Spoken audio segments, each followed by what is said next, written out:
So I am Dr. Gayatri. I support kids with learning challenges.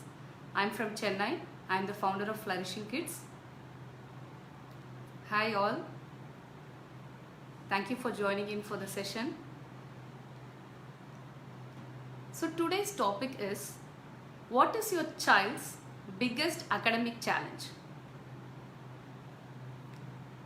So first, let us go out to see the biggest academic challenge faced by our kids. The first challenge is reading. Hi, thank you all for joining in. Please give your comments or queries on the comment section. I will just be looking at it. So first point is reading. Many kids face difficulty with reading. So what is reading? Isn't reading to be natural so that kids can learn on their own? Reading is an unnatural process. It is not similar to listening or seeing. It has to be taught to kids. Either a teacher or a parent only can teach it. Then only the kid can learn to read. So what kind of difficulties usually kids face with reading? The first difficulty with reading is that it is the accuracy. Kids have to learn to read accurately. They should read a word. If it is apple, A-P-P-L-E, they should learn, they should know the sounds, and then they should read it coherently to form it as apple. They cannot read it as acorn or some other word. So accuracy is most important. Next is fluency. For example, if a 4th standard kid is reading single sentence for 3 minutes, it's not fluent. The kid is having some issues with fluency. So fluency is very, very important. Next is understanding, comprehension. Whatever the kid reads, they have to understand it. They have to understand what it is. If they are reading a word apple, they should know what it is. So making meaning from the words. So this is for comprehension. So these 3 points are more important for reading. I'll give you some tips like how to teach kids at home for reading. For smaller kids, you can ask them to read everywhere, not only from the books. Ask them to read from wherever they see in the home. If it is a sticker on a fridge, ask them to read. If it is from a newspaper or a magazine, some title over there, ask them to read. So they will start feeling easy to read about it. Don't confine them to books alone. Make them read everywhere. They can just see the boardings. If they go out on a car or a trip, wherever it is, they can just see on it. They can start reading out from there. So ask them to read from small letters. They can just identify the first letter of a word. If you are reading a newspaper, you can just show them and you can ask them to see where is A, where is B. Like that you can start showing. Yeah, hi Smriti. How to make small kids understand? Yeah, I will get back to it. Sure. So next is like the main thing is we have to build awareness for them.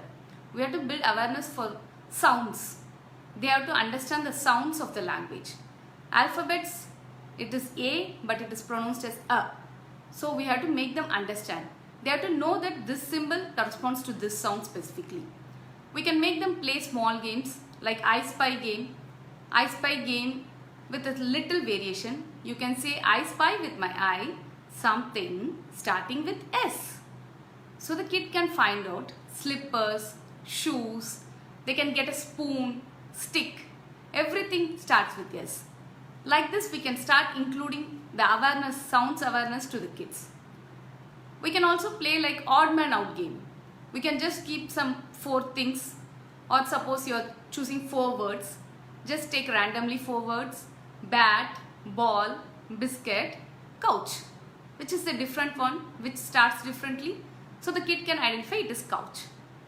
So this way we are introducing the concept of sound awareness for the kids.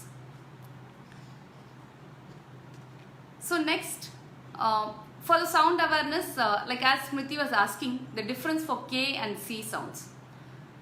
K and C sounds almost resemble the same. They have to be taught rules for that. the word has to be taught with rules. It will start around like after 7 years, when the kid is actually knowing the difference between the K and the C. They have to be taught with words for it. K, usually we kind of show them the kite for them. We just draw them the kite and show them so that they can understand kite. K will start with kite. Then we will teach them whichever words rhyme with kite. So it is that way of introducing K. But first, if the kid is very small and you are just starting about to teach, please don't worry on K and C. The kid will learn after. Once the kid masters the sounds and after the kid starts seeing the words, whichever starts with K and C, it takes some time. So the kid will take some time to understand it. Then we have to teach the rule wherever the K will come and then C will come. We have to introduce in that way for them. So next is with books. Books are an excellent source. So we have to use them to the best level. Story time is very, very wonderful for kids. So we used to tell stories. We generally say stories for small kids from 6 months to older kids. Please use their story time effectively so that they can understand more. Reading comprehension would be more. They can understand what they are reading. You can just, when you are reading a story, please show them where you are moving on. You can just move your finger over there and then you can teach them to read it. For some books, there are independent reading books where the kid can read by themselves. Some books we can read for them, but we have to make sure our kid also sits together with us. Then we can read them, those story books. So for independent reading books, it's like that. Those sounds in the books, all sounds the students would have mastered before itself. The kid would have mastered it. If the kid knows the basic sounds of S, A, T, P, the words in this book will be only with S, A and T, P, so that the kid can read all the entire book by themselves. It is in that way. So introduce them to independent books around 6 years. Those will be like very good help for them. If you are reading a story book to the kid, you can ask them questions. We can, in that way, we can ask them comprehension. They can understand the comprehension level. So what questions we can ask for the kids? Usually we say there are WH words. WH words are what is happening there, what are they doing, where are they going, where is the kid going, where is the story happening, then who is the main character of the story. Suppose the small girl is the story's main character, they can say it, what the kid is feeling of. So who? Then when is it happening? Is the story happening like during winter, summer? You can ask them those questions like season or morning, afternoon, night time. We can introduce those concepts. The next level is that it is why and how. It is a little higher concept for the kids because they have to understand why it is happening. Why the kid has fallen down that time. Why the kid was flying out that time. So that is a higher level concept that can be introduced once the kid understands the first basic questions. Why? How? How did this happen? You can start asking them. Whenever you read a small story or just a small page of a story, you can ask these questions so that the kid will start understanding there are the concepts that if we read, there is something we have to understand and we have to perceive it, then only we can answer it. So these are like small tips which we can introduce daily in our story time whenever we are going to tell a story to our kids. That will be like interesting, interactive also for the kids. You can just, for little older kids, you can just show them the book and you can ask them, where are the sound B has come? Can you show me? Where is the B sound? Or where is the letter B? So that they will see, they can understand B is there. So they can start understanding, okay, bat also starts with B, ball also starts with B. Like that, it is very useful for them. So this is how you introduce story time as a reading extension. It is very, very beneficial. Next is fluency. Fluency will improve once we introduce kids to various kind of books. Please start introducing your kids to various books. You can introduce them to various genres. Don't stick on only to the books. If they are seeing cartoons, you can just put the subtitles on. They can read it. Sometimes you can just mute it. so that they have to read the subtitles. You can help them without those reading subtitles. It will be very useful for them. So we can introduce reading in variety of games in our day-to-day schedule for that. So this is the first topic, reading. Next is spelling. Spelling is a major issue. I know many times parents feel that my kid doesn't write the correct spellings. My kid is having always trouble with the spellings. My kid doesn't know how to write basic words. So for spellings, you can always introduce some games for them. For kids, you can introduce the Scrabble game. That is a wonderful game so that they start knowing the spellings. For spellings, you can also just use the scrambled letters game. You can make small cards with alphabets. You can just write by yourself. You can ask your kid to decorate so that it will be fun for them. You can start introducing those small cards to them. Then they have to just shuffle it up. You can ask them to keep words with that. It will be very interesting activity. Also, you can use the fridge magnets. The alphabet magnets usually comes in a small colorful pack. That is very, very useful. You can just play over the fridge. This is useful not only for small kids. For bigger kids also, you can have 2 packs of fridge magnets so that you can use it like combination and permutations, and you can find many words along with that. So it is very useful for them. Then is that if you are practicing spelling with your kids, please don't ask them to write like 10 words, 10 of the same word. If they are learning the word spell, S-P-E-L-L, we usually tend to write spell 10 times so that the kid will remember. Yes, that is good. Their memory gets there is a muscle memory that gets incorporated. But if you are teaching the kid, small kid, you can start teaching like yes. The next one, it will be like yes, P. Next one will be S-P-E. Next will be S-P-E-L. Then S-P-E-L-L. In this way, the kid will learn what is the first letter coming. Sp. Then E will come. It's a vowel getting attached. Spell. There is a double L there. The kid will remember it for a longer time rather than writing the word same for 10 times or 20 times. Then whenever you are teaching them spelling, please teach the meaning also to it. You can just say spell. You can just use them in a sentence. Spell is like you have to spell this word. You have to spell queen. Can you spell it for me? If you are introducing a set of 10 words for the kid, start using those 10 words in the following week whenever you are communicating so that the kid can understand better. Since it is all smaller kids group and we are staying at home now with them and saying all these games, it is very easy to start with them. You can just play this game randomly whenever the kid is free. Just for 5 minutes, just introduce one word to them. They will remember it. Next day, you can introduce another word. Then we can play the spelling train game. Yeah, usually it's called a spelling train for kids. You have to start telling any small word like cat. The kid should start with T. They have to tell some small word with tap. Then it follows. So the kid will start listening to the sounds.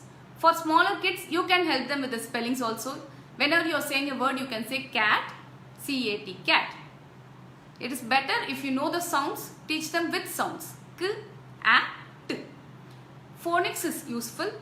Phonics knowledge, it is easy way to understand them. The kid can understand better. One more thing, parents come and ask me that actually we haven't been taught in phonics. So how come we teach our kids phonics way? If you haven't been taught, please, we know many words. We know that cat starts with C.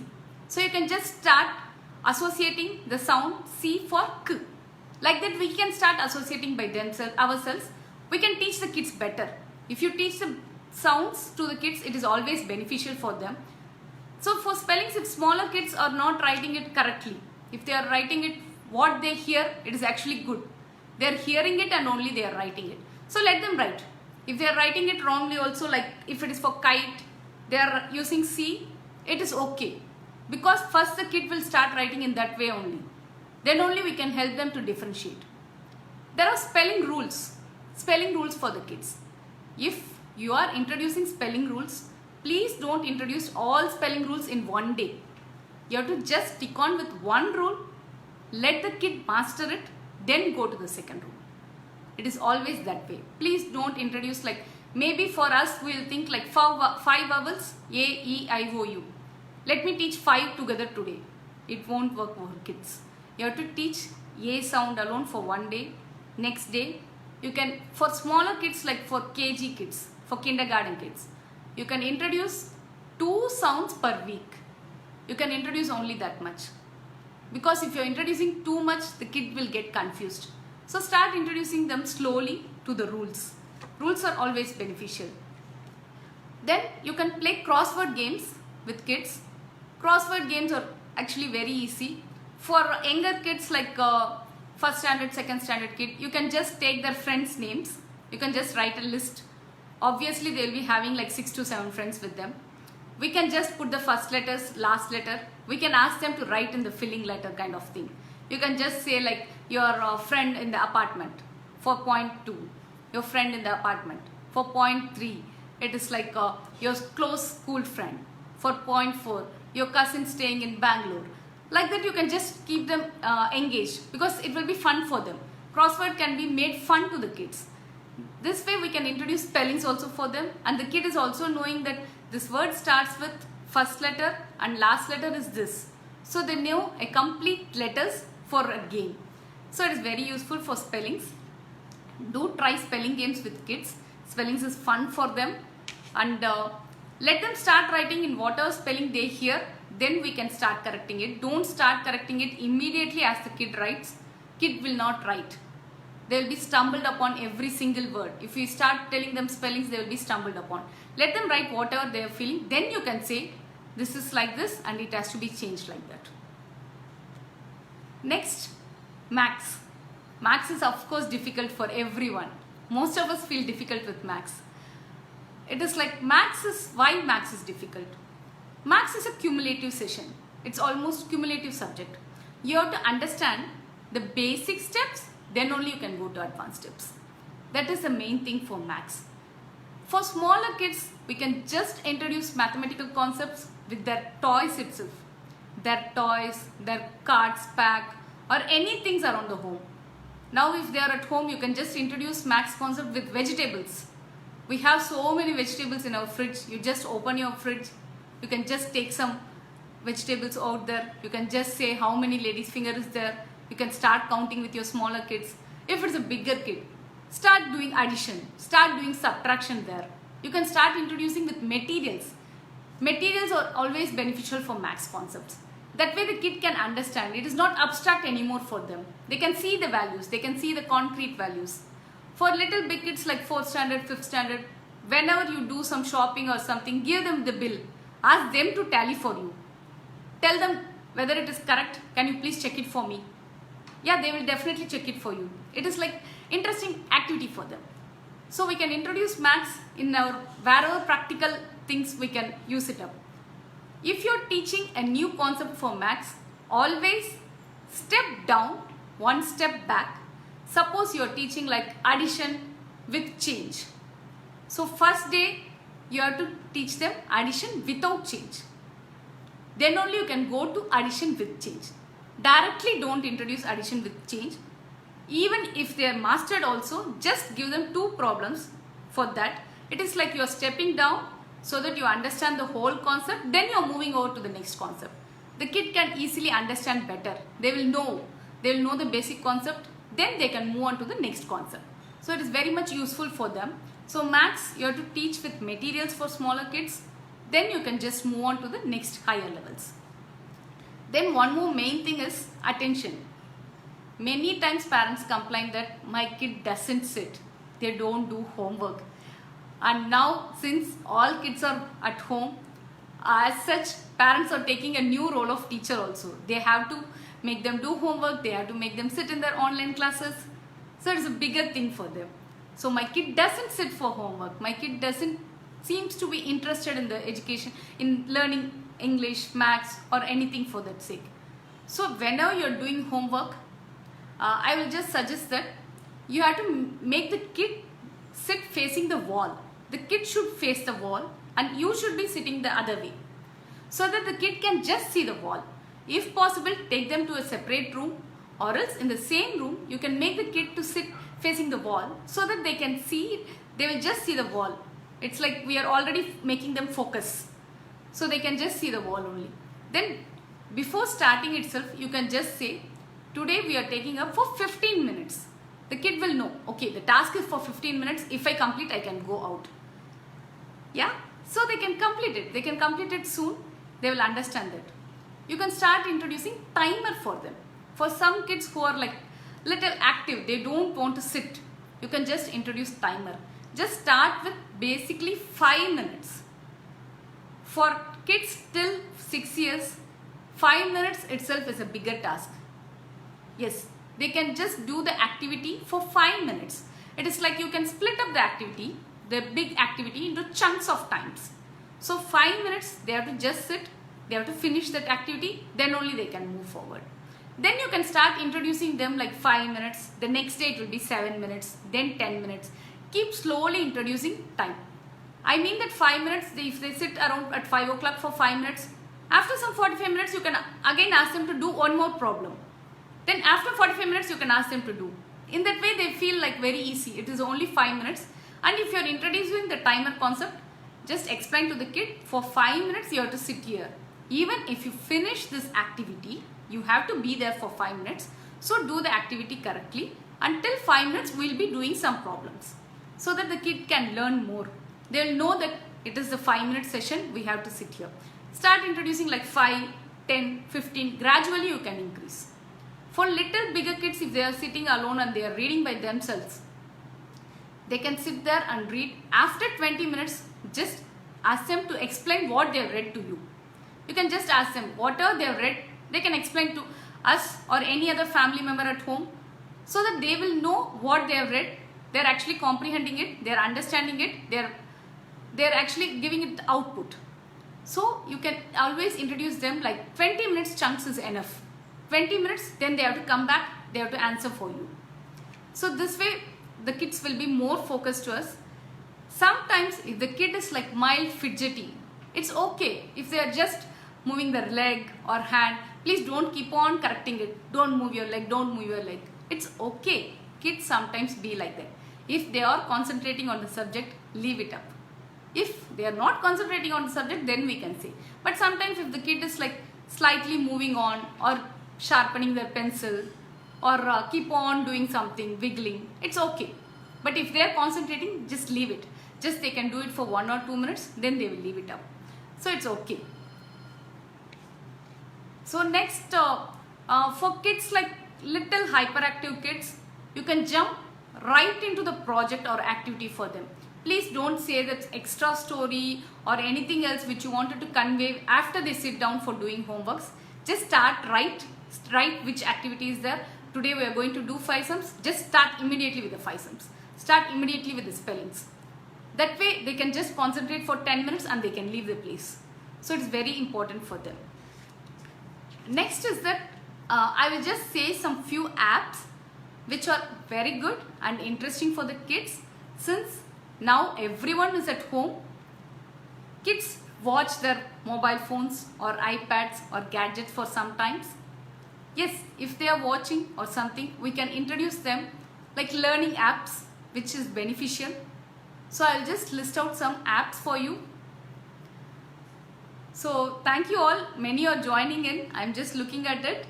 Please post your comments. I'll just answer it up either in the session or after the session also. Please just post your queries so that I can get back to it later. Yeah. Next is apps for reading. We all want our kids to read. It's always good that you introduce to many books, but sometimes if the kid wants to play it or they prefer it like the digital way, yes, it is good to introduce to learning apps. It is like you're making learning fun. The kid also doesn't know that it is like you're teaching them learning. It is just a fun way. Homer app is very good. Epic, the app Epic, it is also very good for them. For maths, Dragon Box. There are a bunch of apps in Dragon Box. Go through it. It is very nice. You can introduce many maths concepts for kids through this Dragon Box app. If you're teaching like human body, then the chemistry for the higher concepts, Touch Press apps are good. They are very good. Touch Press apps.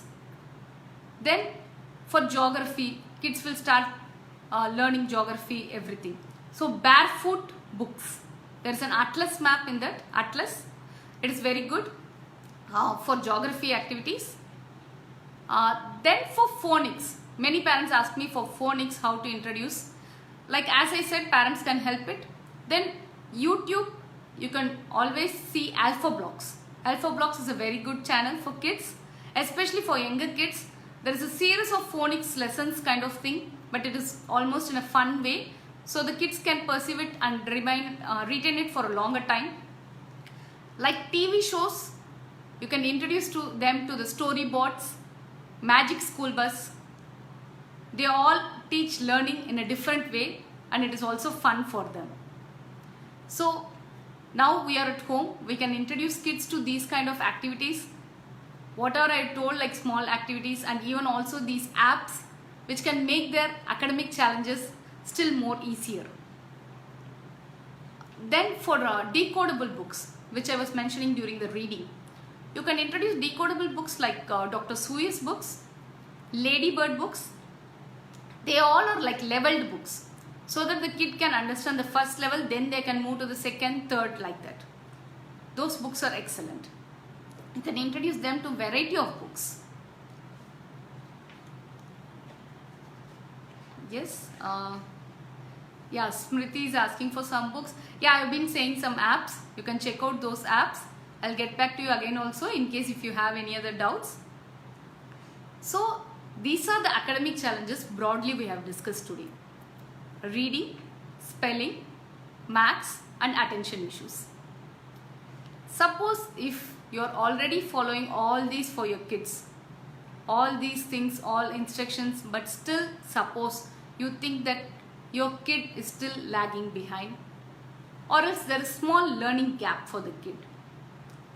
So these are called the challenges. These are called the learning challenges which we have to address it. You are not alone in this. There are some kids who have learning challenges. In case if the kid is having a learning challenge, by 6 years you are seeing that your kid is not able to read still smaller words, there are a lot of spelling mistakes, and kid is not able to decode the words, can't understand what is it, what can we do?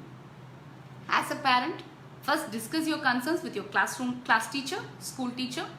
Then you can move to the school counselor and educational therapists like me who help out kids with learning challenges. Okay, what do we do? If you come and ask us, what do we do actually? It is like first we'll have an interview with parents. We ask them what is happening at home, why you feel your kid is having learning challenges. We'll start right from the kid's birth history to the class now the kid is, to the age group the kid now is in. It will be a detailed interview with parents. Next, there will be a questionnaire for teachers. Sometimes we will directly discuss with teachers also, or sometimes we will give them a questionnaire so that the teacher can fill it up for the kid. Then the parent can get it back to us. Last is that we do an assessment. We do an assessment for the kid. It is like a simple activity kind of thing. It will be like spread out for 45 minutes sessions, 2 to 3 sessions for the kid. So we will be assessing what level the kid is. Then after these 3 steps, we'll craft an individual plan for your kid. That is what we do. We do an individual plan for your kid.